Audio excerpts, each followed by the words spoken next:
Compañeras, compañeros, quienes conformamos el grupo número 4, hemos elaborado un resumen de cómo se hace una tesis del autor Humberto Eco. Quienes conformamos dicho grupo somos Germania González, Magdalena Almeida, Maribel Quelal, Doris Quelal y Samuel Neger. Gracias. ¿Por qué hay que hacer una tesis y en qué consiste? ¿Qué es una tesis doctoral? Una tesis es un trabajo escrito que va de 100 a 400 páginas.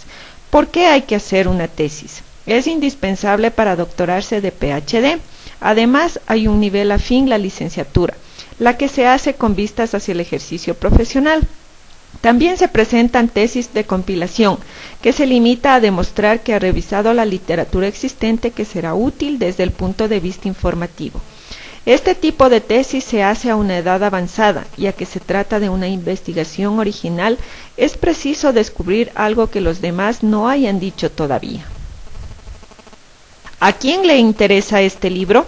Este libro es para quien fije sus límites, por modestos que sean, y quiera hacer un trabajo serio y le sirva hasta después del doctorado. ¿Cómo una tesis sirve también después del doctorado? Hay dos modos. El primero consiste en hacer de la tesis el principio de una investigación más amplia que continuará en los años siguientes. Y segundo, hacer una tesis significa localizar un tema concreto, recopilar documentos sobre el tema, poner en orden dichos documentos, volver a examinar el tema junto con los documentos recogidos, dar una forma orgánica a las reflexiones precedentes, hacerlo de modo que quien lo lea comprenda lo que quería decir. 4 reglas obvias. Las reglas para la elección del tema son: primero, el tema corresponda a los intereses del doctorando. 2. Que las fuentes sean asequibles. 3. Que las fuentes sean manejables. 4. La metodología de la investigación esté al alcance de la experiencia del doctorando. Se puede añadir una quinta regla, que es el profesor sea el adecuado. La elección del tema. Tesis monográfica o tesis panorámica. En una monografía se trata un solo tema. Es mucho más difícil hacer una tesis panorámica porque son peligrosas para estudiantes jóvenes.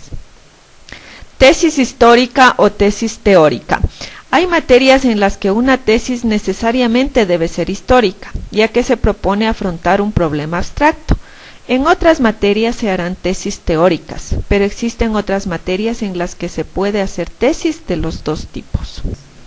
Temas clásicos o temas contemporáneos. Hay que decir que el autor contemporáneo es siempre más difícil, porque la bibliografía es más reducida, pero en la tesis se repetirá lo que ya han dicho otros críticos frente al tema. Es indudable que el autor clásico impone una lectura más fatigosa, pero si se entiende la tesis como ocasión de aprender a construir una investigación, el autor clásico plantea más problemas de destreza. ¿Cuánto tiempo se requiere para hacer una tesis? No más de 3 años, porque si en 3 años no se ha podido hacerlo, puede significar 3 cosas. Ha elegido una tesis superior a sus fuerzas, pertenece al grupo de los eternos descontentos, se ha declarado la neurosis de la tesis. No menos de 6 meses, porque entre estudiar el planteamiento del problema, buscar la bibliografía, ordenar los documentos y redactar el texto ya habrán transcurrido los 6 meses. Cierto que un estudioso más maduro podría hacerlo en menos tiempo, ya que tiene más años de lecturas, apuntes, fichas, en cambio el estudiante tiene que sacar de la nada. Requisitos de la tesis de 6 meses. El tema tiene que estar delimitado. El tema a ser posible será contemporáneo. Los documentos tienen que estar disponibles y serán de fácil consulta.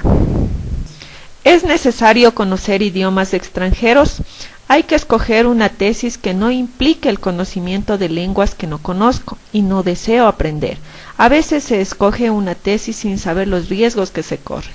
No se puede hacer una tesis sobre un tema en que las obras más importantes que se refiere a él están escritas en una lengua que no conocemos.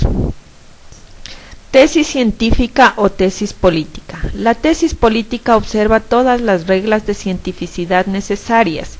¿Qué es la cientificidad? Versa sobre un objeto definido, reconocible por los demás. Tiene que decir cosas que todavía no se han dicho o revisar con diferente óptica las cosas ya dichas y que sea útil a los demás. Temas histórico-teóricos. Hacer una tesis servirá para nuestra vida futura, tanto profesional como política. El riesgo de superficialidad en las tesis políticas es por dos razones. Primero, en la tesis histórica existen métodos tradicionales de investigación y en una tesis sobre fenómenos sociales el método tiene que ser inventado. 2. Porque la metodología de la investigación social ha producido gran cantidad de trabajos que nos sirven para la comprensión de fenómenos reales. ¿Cómo evitar ser explotado por el ponente? El estudiante elige un tema de su propio interés o por sugerencia del profesor. El director de tesis amplía sus horizontes. La tesis contribuye a una investigación de mayor interés colectivo. Inconvenientes. El profesor se empeña en un tema y coacciona al alumno que no tiene ningún interés por él. El profesor es deshonesto, les hace trabajar, los gradúa y hace uso de su trabajo como si fuera propio. No debe caer en lo neurótico, no considerarse genios defraudados si alguien utiliza el mismo tema. Se considera robo la toma de los datos de un experimento, la apropiación de transcripciones de manuscritos raros, nunca transcritos antes del trabajo, no citar las fuentes, la utilización de traducciones de texto que nunca antes habían sido traducidos o que lo habían sido de otro modo, la búsqueda del material, la accesibilidad de las fuentes. ¿Cuáles son las fuentes de un trabajo científico? Una tesis estudia un objeto valiéndose de determinados instrumentos. El objeto es un libro, que vendría a ser en este caso fuentes primarias. Los instrumentos son otros libros, en este caso también son fuentes secundarias.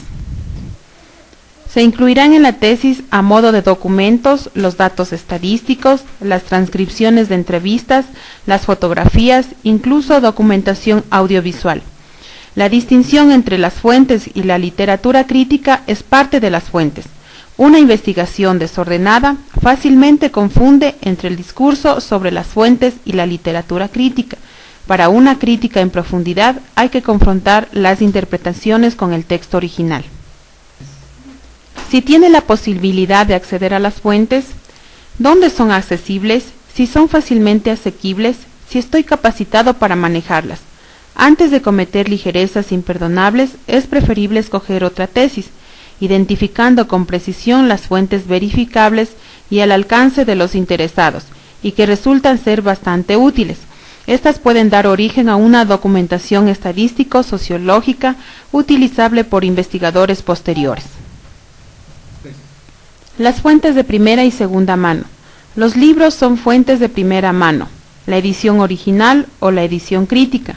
Una traducción no es una fuente, es como una prótesis o las gafas, un medio para llegar de modo limitado a algo que está más allá de mi alcance. Una antología es un alimento ya masticado, puede ser una primera aproximación, pero si es una tesis sobre un autor, se verá algo que otros no han visto, y una antología solo me da lo que han visto otros. Los informes elaborados por otros autores, aunque estén formados por citas amplísimas, son máximo fuentes de segunda mano. En las fuentes de segunda mano tiene que verificar más de una vez y ver si la cita o referencia a un hecho u opinión es confirmada por varios autores. De no ser así, hay que sospechar. Se evita la referencia a dicho dato o se comprueba en los originales. Todo lo dicho sobre las fuentes de primera mano es válido si el objeto de la tesis no es una serie de textos, sino un fenómeno todavía en vigor. El fichero de lectura es un conjunto de fichas, de ser posible de formato grande, dedicadas a los libros o artículos leídos. Contienen los resúmenes, juicios, citas, en resumen, todo lo que pueda servir para redactar la tesis. El fichero bibliográfico registra todos los libros a buscar y no solo los que han encontrado y leído. Las normas de las citas bibliográficas valen para 1. Para la ficha bibliográfica, 2. Para la ficha de lectura, 3. Las referencias a libros en las notas a pie de página, 4. La redacción de la bibliografía final. La referencia bibliográfica. Vamos a analizar este ejemplo, que inicia con el apellido del autor y no con el nombre del autor. El título del libro no hay que ponerlo nunca entre comillas. Resulta odioso decir dónde ha sido publicado un libro y no decir por quién. Poner el lugar de edición, no el lugar de impresión. La fecha en este ejemplo está bien por casualidad. 5 modos de citar correctamente los libros. Hay otros criterios que nos pueden servir y permiten distinguir a. Los libros de los artículos o de los capítulos de otros libros. B. Señalar sin equívocos tanto el nombre del autor como el título. C. Señalar el lugar de publicación, el editor y la edición. D. Señalar eventualmente la consistencia o el grosor del libro. Anónimos, seudónimos. Existen casos de autores anónimos, empleos de seudónimos y de artículos de enciclopedia firmados con iniciales. En el primer caso es suficiente poner en vez del nombre del autor la palabra anónimo, y en el segundo caso poner tras el seudónimo el nombre verdadero si éste se conoce. Citas de periódicos. Funcionan como las citas de revistas. Es oportuno poner la fecha en vez del número. Si se tiene que citar de pasada un artículo, no es necesario señalar también la página y en modo alguno indicar la columna de los periódicos. Si es un estudio específico sobre la prensa, entonces es indispensable. En cuanto a los diarios de difusión internacional, sí es bueno especificar la ciudad como vemos en el ejemplo. Citas de documentos oficiales o de obras monumentales. Para los documentos oficiales existen abreviaturas y siglas que varían según las materias. Existen abreviaturas características de los manuscritos antiguos. Nos limitamos a remitir al lector a la bibliografía específica sobre el tema, en la cual podrá documentarse. En el ámbito de una disciplina, ciertas abreviaturas son de uso habitual y no es obligatorio dar más aclaraciones. Citas de clásicos. Hay convenciones bastante universales de tipo título, libro, capítulo, parte, párrafo o canto, verso, originales y traducciones. En rigor, un libro debería ser citado y consultado siempre en su lengua original. La realidad es distinta, porque existen lenguas que por común consenso no es indispensable conocer, como el búlgaro, y otras que se está obligado a conocer. Resumen de las reglas de la cita bibliográfica. Debe constar una buena cita bibliográfica, porque da a conocer. Para la impresión se emplea cursiva, lo que haya de ir subrayado y puesto entre comillas, lo que haya de ir entrecomillado.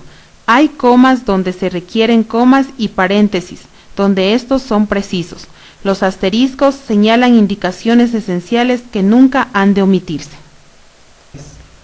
Las demás indicaciones son facultativas y dependen del tipo de tesis, por ejemplo de los libros. Va el apellido y nombre del autor, el título y subtítulo de la obra. Colección, número que hace la edición si no hay muchas. Lugar de edición, si en el libro no figura se escribe sin lugar. Editor, si en el libro no figura se omite. Fecha de edición, si en el libro no figura se pone SF sin fecha o SD sin data. Datos eventuales sobre la edición más reciente a que nos referimos. Número de página y si es el caso, número de tomos de que se compone la obra. Traducción. Si el título está en una lengua extranjera y existe traducción al español, se especifica el nombre del traductor, el título en castellano, el lugar de edición, el editor, la fecha de edición y eventualmente el número de páginas. Artículos de revistas. En este caso va el apellido y nombre del autor, el título del artículo o capítulo, el nombre de la revista. También va el